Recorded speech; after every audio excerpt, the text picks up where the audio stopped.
Фаворитите во втората македонска фудбалска лига беа перфектни од игра според планот, освојувајќи ги 3 бодови, а со тоа нема промени на врвот од табелата, односно конкурентите за прва лига ќе задржаа позициите кои ги има. Брегалница без проблеми славеше со 0-3 на гостувањето во Ресен, каде ги собра 3 бодови и се загреваат за дербито против Охрид.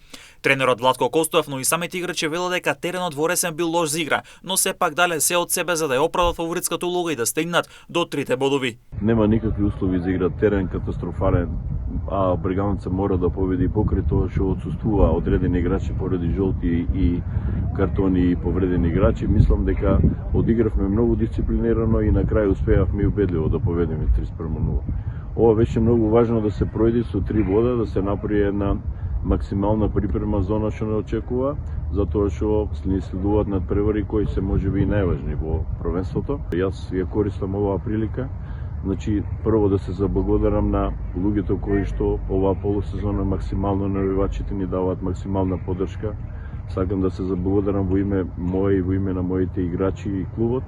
Имавме лош терен, дадовме се од себе за да добиеме тој надпревар, добивме 3:0. Ова беше една, да кажам, припрема за надпреварот што следи со Охрид и дербито кое што ни е многу значајно. Да им честитам на моите соиграчи за денешната победа, освојување на 3 важни бода од гостувањето. И сега не очекува дерби надпревар во сабота во 18 часот против екипата на Охрид. Преспа, иако се доле на табелата, воопшто не се лоша екипа. Ја оставаме оваа утакмица позади нас и се фокусираме во сабота во 18 часот, играме со Охрид. И во сабота не очекувам тежок надпревар со Охрид. Мислам дека можеме да победиме. Охрид славеше со 4:0 на домашен терен против Вардар Неготино. Шкенди Рачинов исто така без проблеми ја декласираше екипата на Слога во Виница со 0:5, а пака Беласица со 3:1 го доби дуелот со Тетекс. Од водечките екипи само Скопје имаше потежок предизвик и со минимални 1:0 го доби дуелот со Кожув. Осогово ја продолжува фантастичната форма во која игра ова пролет, но и ова сезона. Преку Персвард со 2:4 славеше над Детонит Плачковица во Радовиш. Жетварите од Кочани победата ја прославија со верените се имени. Радовишани имаат 3 порази во низа.